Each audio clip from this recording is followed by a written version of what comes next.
আন্তর্জাতিক অর্থনীতিতে আরও চাপে পড়তে যাচ্ছে বাংলাদেশ। প্রবাসী আয়ে প্রভাব পড়ার সম্ভাবনা। রেমিটেন্সে বড় ধাক্কা। হাজার হাজার কোটি টাকা থেকেও বাংলাদেশের বড় ক্ষতি কি হলো? কোটা আন্দোলনের রেশ কাটতে না কাটতেই এগুলোই বড় বড় হরফে ছাপা হচ্ছে বাংলাদেশের সংবাদ মাধ্যমগুলোতে। কোটা সংস্কার আন্দোলনের জেরে জোর ধাক্কা বাংলাদেশের অর্থনীতিতে। রেমিটেন্সেও শাটডাউনের আশঙ্কা। অবকাঠামোগত যা ক্ষতি হয়েছে তা পূরণ করতে সময় লাগবে 1 বছর পর্যন্ত। হ্যাঁ, ঠিকই শুনছেন, পুরো 1 বছর না। এটা আমরা বলছি না, বলছে বাংলাদেশের গণমাধ্যমগুলো। ঠিক ক্ষতির পরিমাণ কত জানেন? কি হচ্ছে কি দেশটাতে? সবটা সামাল দিতে বাংলাদেশ সরকার হালে পানি পাবে তো? আন্দোলনের সহিংসতায় বাংলাদেশের ক্ষয়ক্ষতির পরিমাণ 45,000 কোটি টাকা। আবার কেউ বা বলছেন 50,000 কোটি টাকা। আবার কোনো অর্থনীতিবিদ বলছেন 80,000 কোটি টাকা।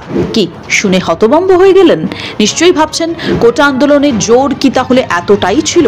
চলুন আজকের এই রিপোর্টে বাংলাদেশের অর্থনীতির হাল হকিকত নিয়ে পয়েন্ট টু পয়েন্ট বিশ্লেষণ করা যাক।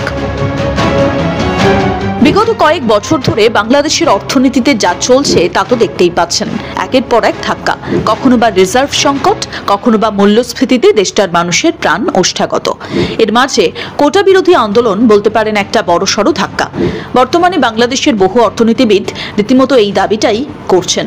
বলা ভালো, বাংলাদেশের বহু অর্থনীতিবিদ বড় আশঙ্কায় রয়েছেন। প্রথমেই আজকে জানিয়ে দিই, আমরা যে 5টা গুরুত্বপূর্ণ পয়েন্ট তুলে ধরবো আপনাদের সামনে, তা সরাসরি প্রভাব ফেলতে পারে বাংলাদেশের অর্থনীতিতে। পয়েন্টগুলোতে আমরা চোখ রাখলে দেখতে পাচ্ছি, রেমিটেন্স পাঠানো বন্ধ, বিপদে পোশাক শিল্প, আস্থা হারাচ্ছে ক্রেতারা, আন্দোলনের সমর্থনে প্রবাসীদের বড় পদক্ষেপ, ক্ষতি হচ্ছে বাংলাদেশের সাধারণ মানুষের, বাংলাদেশ জুড়ে নতুন আতঙ্ক। আজ আমরা একদম শেষ থেকে আলোচনা শুরু করব। বাংলাদেশ জুড়ে নতুন আতঙ্ক। এখন নতুন আতঙ্ক। বিশৃঙ্খলা দেখলেই নেট বন্ধ।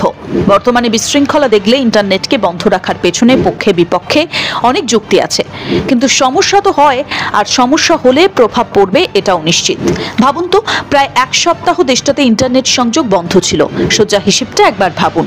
সর্বশেষ জুন মাসে প্রবাসী বাংলাদেশিরা তাদের দেশে রেমিটেন্স পাঠিয়েছে প্রায় 254 কোটি 16 লক্ষ ডলার, যা গত 47 মাসের মধ্যে সর্বোচ্চ। এমনটাই বলছে বণিক বার্তা রিপোর্ট। জুলাই মাসে রেমিটেন্স এসেছে আপাতত 150 কোটি ডলার মতো। যে 1 সপ্তাহ ইন্টারনেট বন্ধ ছিল, সেই সময় বাংলাদেশের অর্থনৈতিক ক্ষতি ঠিক কতটা পরিমাণ ছিল? আশা করি কিছুটা হলেও আপনি আন্দাজ করতে পারছেন। বলতে পারেন দেশটার চ্যালেঞ্জিং অর্থনীতি আরো বেশি করে চ্যালেঞ্জের মুখে পড়েছে। ইন্টারনেট বন্ধ থাকায় e-commerce site, commerce, market place, website, delivery, courier সব ধরনের খাতগুলো কিন্তু মারাত্মকভাবে এফেক্টেড হয়েছে। ক্ষতি হচ্ছে বাংলাদেশের সাধারণ মানুষের। কোটা বিরোধী আন্দোলনে যখন বাংলাদেশ অগ্নিগর্ভ, তখন গোটা বিশ্বের নজর ছিল বাংলাদেশের উপর। দেশটির প্রতিটি মুভমেন্টের উপর নজর ছিল আন্তর্জাতিক মহলের। জাতিসংঘ অবধি নড়ে চড়ে বসেছে বাংলাদেশের পরিস্থিতি নিয়ে। তবে এবার যে খবরটা সামনে এলো তা বাংলাদেশের জনগণের জন্য মোটেও সুখকর নয়। ব্লক রেড নিয়ে নতুন করে প্রশ্নের মুখে পড়েছে সরকার। প্রথম আলোর রিপোর্ট বলছে, এলাকা ভাগ করে চলছে ব্লক রেড। দর্বিসহ একটা সময় পার করতে না করতেই এই সাঁড়াশি অভিযানের প্রাসঙ্গিকতা ও আইন ভিত্তি ঠিক কতটুকু? এখন প্রশ্ন আসতে পারে, কি এই ব্লক রেড? জানাবো সেটা। তবে তার আগে একবার দেখে নেব দেশটার আর্থিক ক্ষয়ক্ষতির সম্পর্কে কি বলছে সে দেশের গণমাধ্যমগুলো। আর একটা কথা, এই যে ক্ষতি, এটা কার ক্ষতি? এই ক্ষতি কিন্তু কোনো রাজনৈতিক দলের হয়নি। এই ক্ষতিটা হয়েছে বাংলাদেশের জনগণের। ক্ষতিটা হয়েছে সে দেশের 20 কোটি জনগণের। শুধু কি তাই? খবর তো এটাও মিলছে যে এই আন্দোলনের পর বিভিন্ন দেশ নাকি এবার বাংলাদেশে বিনিয়োগ করতেও ভয় পাচ্ছে। বিদেশি ইনভেস্টররা নাকি বলছেন বাংলাদেশ আর সুরক্ষিত নয়। বাংলাদেশের থেকে মুখ ফেরাচ্ছে বহু বিদেশি ইনভেস্টর। আর এই কথাটা আমরা সত্যিই বলছি না, বলছে বাংলাদেশের গণমাধ্যমগুলোই।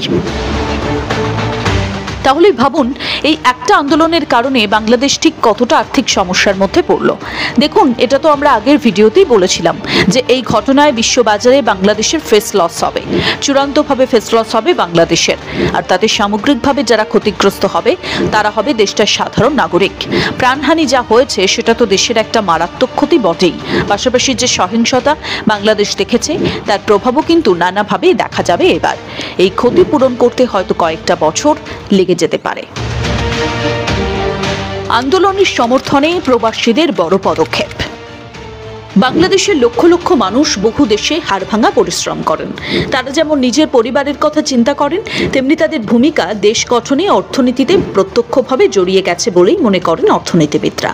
তারা তাদের উপার্জিত অর্থ বাংলাদেশে পাঠায় ব্যাংকের মাধ্যমে। এখান থেকেই দেশটার রিজার্ভ বাড়ে, সাধারণ মানুষের চাহিদা মেটে, জিনিসের দাম স্বাভাবিক রাখতে সাহায্য করে। কোটা আন্দোলনের জেরে যখন লেনদেন বন্ধ হয়ে গিয়েছিল, তখন বহু প্রবাসী বাংলাদেশি মারাত্মক সমস্যায় পড়েন। একে তো পরিবারকে নিয়ে দুশ্চিন্তা, তার উপর তারা দেশে টাকা পাঠাতে পারছিলেন না। তারপর ধীরে ধীরে তারা বিকল্প পদ্ধতি অবলম্বন করতে থাকেন এবং হুন্ডির ব্যবহার বা অনলাইন ক্রিপ্টো অ্যাপের ব্যবহার বাড়াতে আবেদনও করতে শুরু করেছেন। বলে রাখা ভালো, এই প্রবাসীরা সরকারের বিরুদ্ধে ছাত্রদের আন্দোলনকে সমর্থনে বিদেশের পথে নেমেছে এবং আরব আমিরাতে শাস্তির মুখে পড়েছেন। তাই এর থেকে বোঝা যায় তারা কিন্তু বিকল্প পদ্ধতিতে টাকা পাঠিয়ে ছাত্রদের আন্দোলনকে সমর্থন করতে চাইছেন। সোশ্যাল মিডিয়ায় একটু চোখ রাখুন, দেখতে পাবেন প্রবাসী বাংলাদেশিরা কি বলছেন। শুধু টাকা পাঠানো নয়, তারা তাদের দেশে ফেরার সময় যে সমস্যার সম্মুখীন হন সেই নিয়েও মুখ খুলেছেন এবং নিজেদের দাবি রাখছেন কিভাবে কাস্টমসের সমস্যায় জর্জরিত হন বা কখনো সব খুইয়ে ফেলে সর্বশান্ত হয়েছেন। সরকার নিশ্চুপ থেকেছে, এবার সে নিয়েও সরব হচ্ছেন তারা। বাংলাদেশে সংগঠিত সহিংসতা, মৃত্যু আর ইন্টারনেট বন্ধকে কেন্দ্র করে প্রবাসীদের মধ্যে ক্ষোভ তৈরি হয়েছে। তারা বাংলাদেশের ব্যাংকিং চ্যানেলে টাকা না পাঠানোর বিষয়ে রীতিমতো ক্যাম্পেইন করছে। বুঝতে পারছেন পরিস্থিতি ঠিক কোথায় গিয়ে পৌঁছেছে?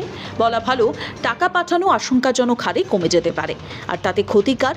দেখুন, একটা দেশ সুন্দর সিস্টেমে চলে, সেই সিস্টেম বিন্দুমাত্র গণ্ডগোল হওয়া মানে তার এফেক্ট পড়বে গোটা দেশে, বিশেষ করে দেশটার অর্থনীতিতে। এই কারণেই হয়তো বাংলাদেশের অর্থনীতিবিদরা বড়সড় ক্ষতির আশঙ্কা করছেন। বিশেষ করে প্রবাসী আয় তাদেরকে সত্যিই ভাবিয়ে তুলেছে। এবার আমরা দেখব দ্বিতীয় পয়েন্টটা ঠিক কি। বিপদে পোশাক শিল্প, আস্থা হারাচ্ছে ক্রেতারা।